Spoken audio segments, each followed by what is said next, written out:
Well,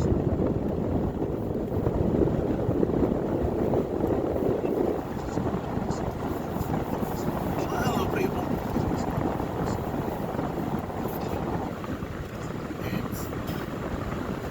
Don't worry, you didn't miss anything. I was just starting. Actually trying to find my place, but I lost it. Don't worry about it. Today's discussion: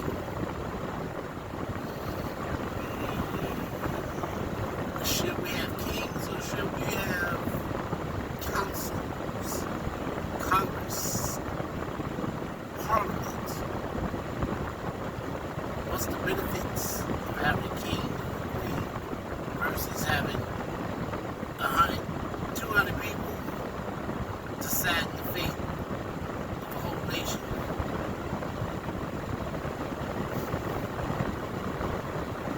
I don't have an automatic answer for that question, but I know someone who can shed some light on the subject. So, that being said, let's get into it.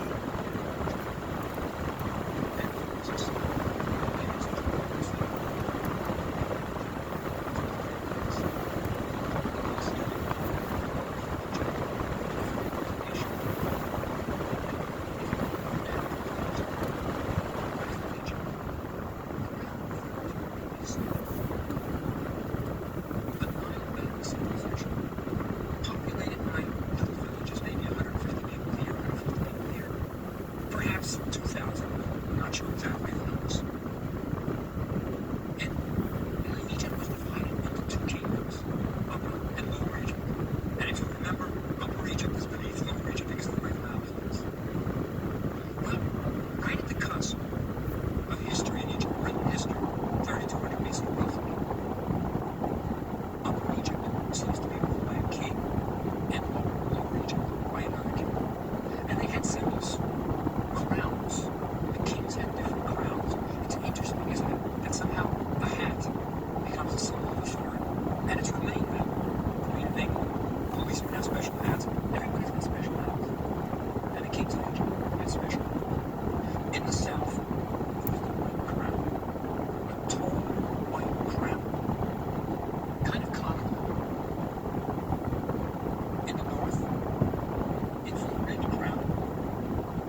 It's a shorter crown, has a little peak at the back, with the feather curling off. So you have the tall white crown in the south, and the red crown in the north. There's something really interesting about the crown. This is my theory. Certainly may be wrong, and you shouldn't take it as fact. The fact is that no crown is ever invented. We do not have the crown of any king of Egypt. For 3,000 years, the pharaohs wore the red and the white crown. How does that work? Tutankhamun's tomb was discovered intact. Everything he packed in there for the next world was there. No crown. No crown. My theory, and this is the part that really made me wrong, it was presented, is that I don't think there was more than one crown in existence at any one time. I think it was a magical thing. The crowns were believed to have actual magical powers. And I think it was the one thing that when a pharaoh died, he couldn't take with him to the next world. His successor got the crown. So I think there was probably only one red crown and one white crown in existence at any one time. And that's why it wasn't found in Tutankhamun's tomb. But that's just a theory. But the important thing is that very early on in Egyptian history,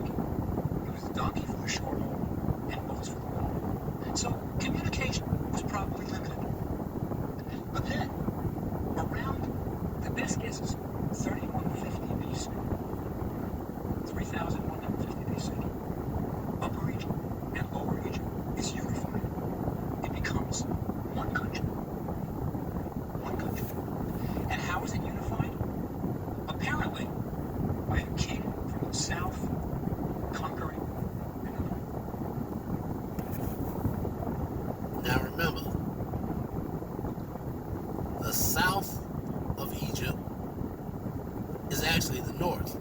It's up top. And the north of Egypt is actually going south. So it's upside down.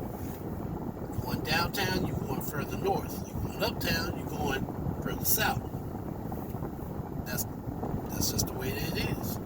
And we still use that theory. We still use that same principle today. Most towns, when they're built, when they're designed, downtown is usually going further north, and uptown is going further south. I don't know what the theory behind that is, but that's what it is. And not just that, but a lot of modern day principles that we use to live our lives, to build our civilizations, can be traced all the way back to Egypt. Now there is some debate that Sumerians, I don't know if I'm saying that word right, but that the Sumerians initiated it. They started, laid the groundwork, and the Egyptians just came along and built on what the Sumerians started. It's possible. I can't rule that out. I don't know for sure, but for now, we're going to go with Egypt. If anything other information comes about, share it. That being said, And that king's name is Narmer. And we have an object called the Narmer Palace, which is what I call the first historical document. It tells of the unification of Egypt. And what I want to do today is tell you about the Narmer Palace and how it tells the story of the unification of Egypt. And first, about the palace itself. It's a palace that's about 2 feet high, and it's made of slate, but isn't an ordinary slate palette. Now, as you remember, the ordinary Egyptians used palettes for grinding their cosmetics. They would take a little bit, for example, of carbon, charcoal from the fire, mix it with fat, and grind it on the palette, and that became eye makeup. It's the first cosmetics in the world. And they would put it under their eye, and also, in desert countries, it helps absorb the glare. It's not just decorative. That's why when you look at football players, they're wearing basically eye makeup under their eyes, black, to absorb the glare so it doesn't damage your eye. So this is not one of those palettes, though. This is a highly decorated, carved palette. It's what we call a ceremonial palette. It was probably never used in a house. It's too big, it's too fancy, it's too elaborate. It was probably a temple object. It may have even been used to grind the cosmetics for a statue of the gods. See, every temple, in the back of the temple, had an area called the Holy of Holies, a shrine where only the priests could go. And in that Holy of Holies was a bronze statue of the god, whoever was the god of that temple. So if it was Amun, it would be a statue of Amun. And the priests, every morning, would throw open the doors and anoint the statue with oils, cosmetics, give an offering of foods, and close the doors. This may have been a palette that was used to anoint the god. It's really big, beautiful, and important. But it tells a story, and that's why I say it's the first historical document in the world. Now, the palette does a few things for us. First, it's the beginnings of language. This is where we get our first real hieroglyphs telling a story. Another thing is it sets a kind of artistic convention, artistic style that is going to last for 3,000 years. This is where we're going to see the king as a symbol of Egypt. See, the king is really the way you said Egypt. He was the icon. Egypt meant the pharaoh. It was that central. The pharaoh's role was to keep divine order in the world. See, the Egyptians had this strong concept of divine order. That there was a certain order, and Egypt was on top of that order. And the king's job was to make the right offerings to the gods, make sure that the gods were pleased, and divine order would stay. So the king is the symbol of Egypt. Now, in addition, not only is he the symbol of Egypt, he's presented in what we call hierarchical proportion.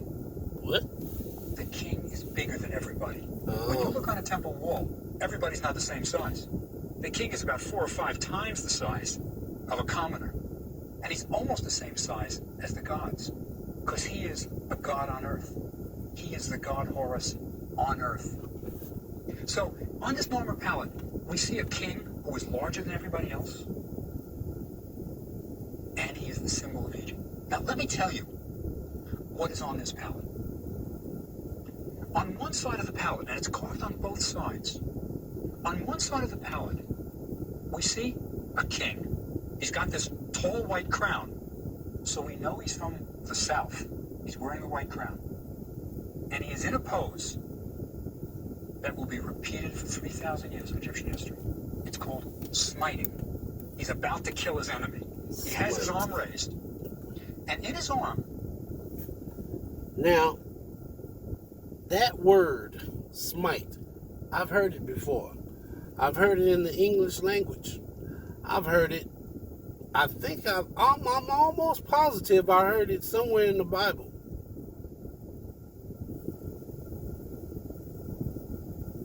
So, this common term was passed down from generation to generation to generation, and everybody that was in and out of Egypt knew what that word meant. Lot knew it. Abraham knew it. Joseph, Joshua, everybody knew it. Especially if you claim to be held in bondage for 400 years, then yeah, you're going to be familiar with the terms and language of your captors. Why not use them? Especially if that's all you know. So,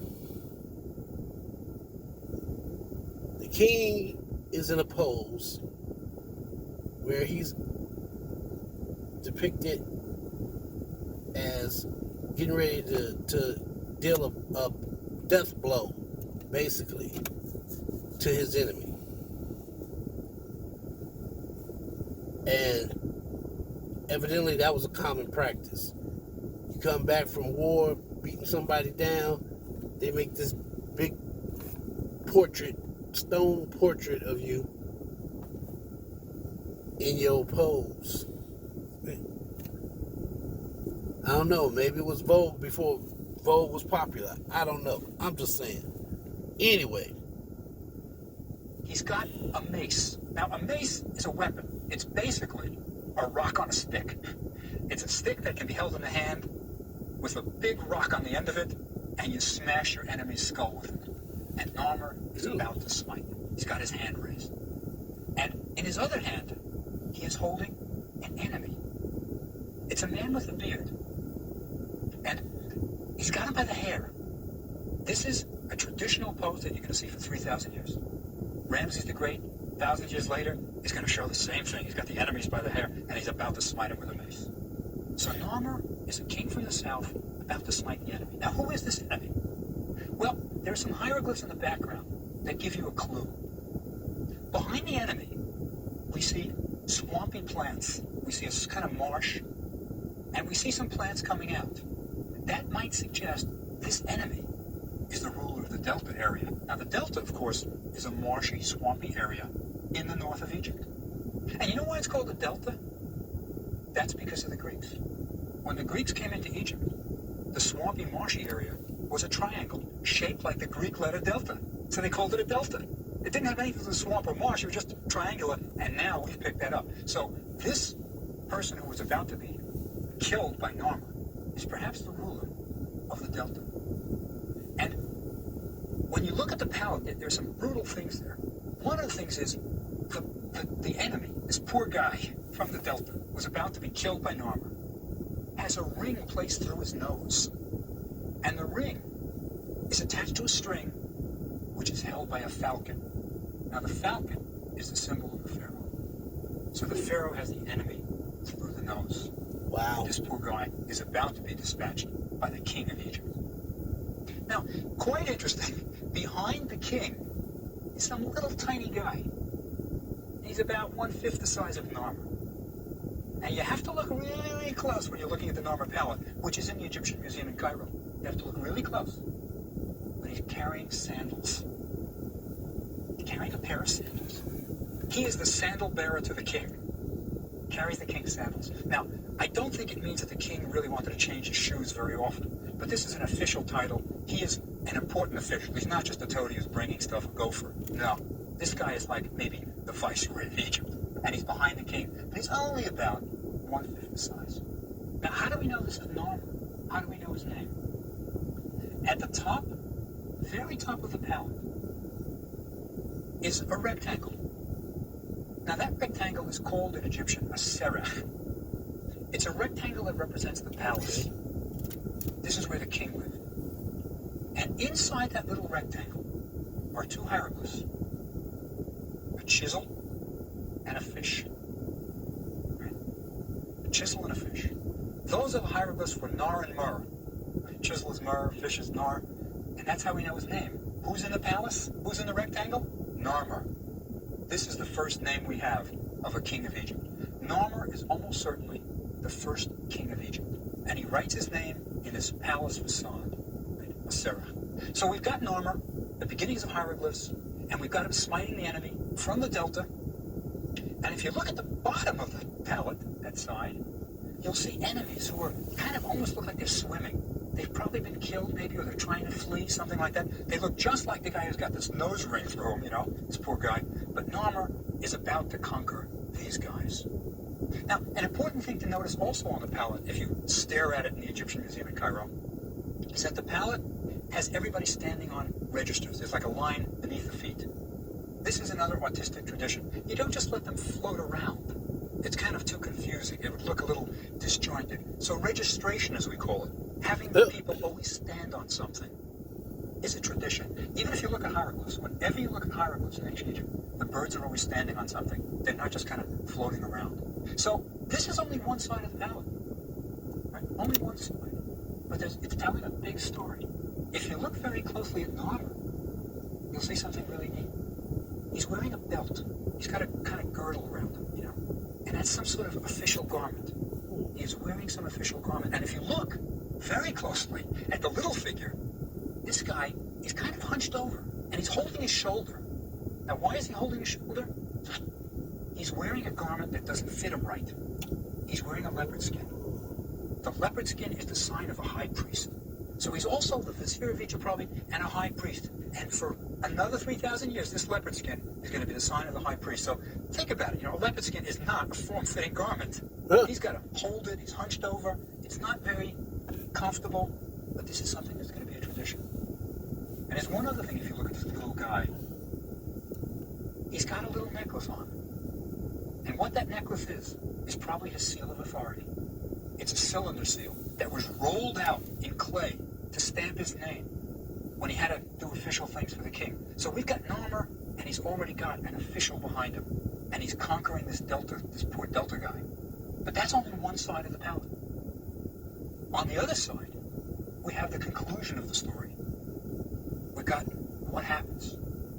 Okay. Now, what we have at the end, on the other side, is King Narmer, but he's not wearing the white crown anymore. He's wearing the red crown, a short red crown. He has conquered the north, and now is the king of Upper and Lower Egypt. It's the unification of Egypt. And from Narmer on, the pharaoh will wear what we call the double crown. He will wear a crown which is a composite of both the red and the white. It'll be the tall white, and in front of it will be the short red one. That is the sign that the king is the king of both Upper and Lower Egypt. So Narmer is the first uniter of Egypt, and Egypt becomes the first nation in history. That is a first. Now, but that's not all the palette tells us. If you look beneath or near Narmer, there is a procession going on. There are little people, and they're holding poles, and on top of the poles are little symbols of their areas where they come from. They're marching in procession. And they are marching towards people who are lying down, have their hands tied behind their backs, and their heads have been cut off. These are the vanquished. Narmer has won, and he's cut off the heads of the enemy. That's kind of gruesome. You know, why you gotta do all that? Just, a spear through the heart, would have done it. Severe blow to the head. But you took the extra time and energy to cut off their heads. You had your squad to go out and cut off the heads of the enemy. Of course, I'm assuming this was after they tied them up, of course. Like, wow. I understand making a statement, but that seems like a little overkill to me. Maybe it's just me. And beneath them is a fortress. A walled city of some sort. Big crenellations on the top, the bumps that archers like stay behind. And that wall is being broken down by a bull. The bull will also become a symbol the sacred of Narmer. bull. Narmer has come to the Delta, a fortified city, broken down the walls, killed the king of the north, taken the enemies, and he is now in control. So Narmer becomes the first pharaoh of the first dynasty. He is sometimes also called Menes, by the way. The general theory is that Narmer and Menes, there are different kings lists, are the same one. They are each the first king of the first dynasty.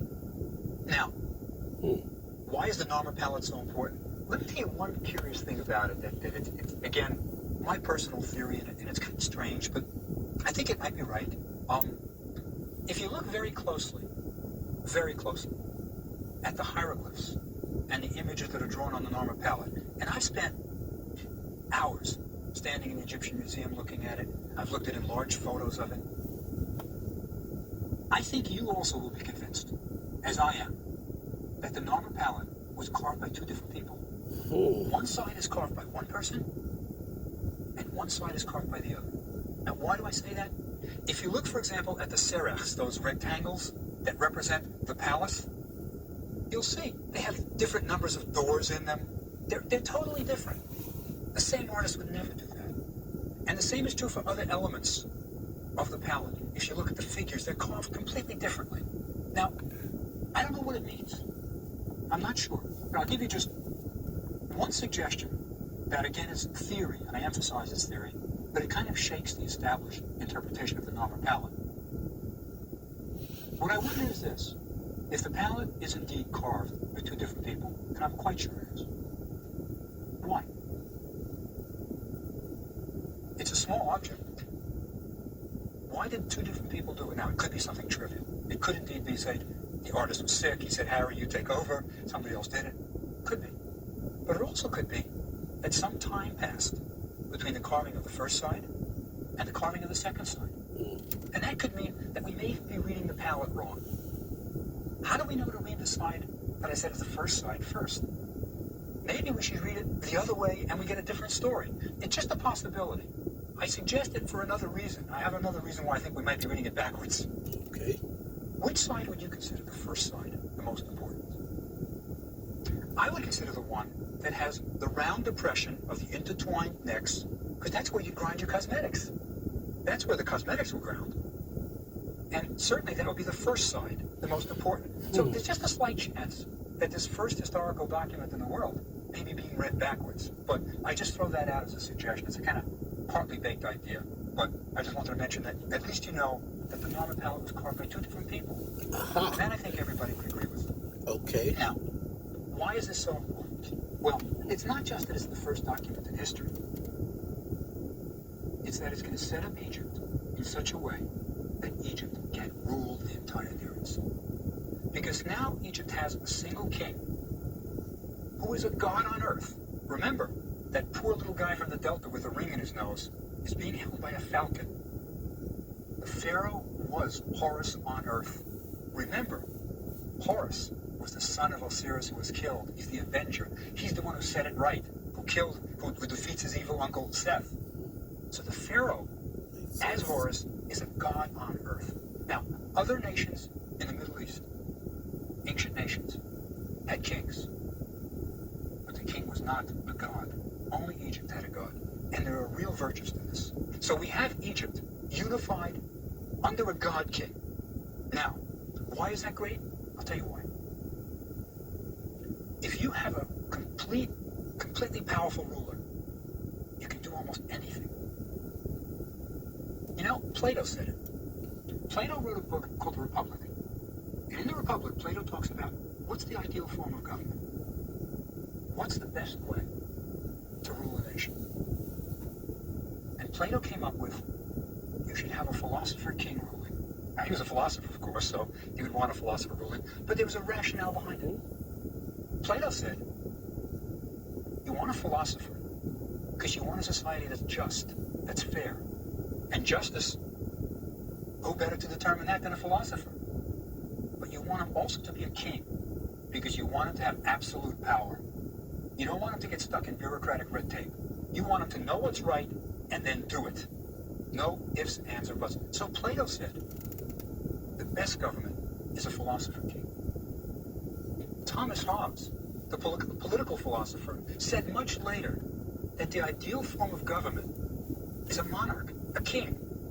Now, he, of course, was English under a king, but the idea was that without a ruler with real absolute power, we'd live in a state of jungle. We'd be killing each other. So what we do, he said, is we give up our rights so that we're safe. We have a monarch who will rule us and tell us what to do. Okay. Now, there's a good side and a bad side to that. What if you get an evil king who wants to just mess up everything? Have the people want back in the dark ages, basically. Then you gotta get rid of him. That ain't so easy to do because now you got all that power, you got soldiers. You might have to drag him out of the house in the middle of the night. But at the same time, the same could be said about governments today. A lot of people are really tired of the same old red tape. So, what do? What do you do? Should we keep the same establishment that we've been having, the same government structure? Or should we elect one person to be in charge of the whole shebang? King versus Congress. That's not a bad title. Anyway, that's all I got for you today. We'll talk again.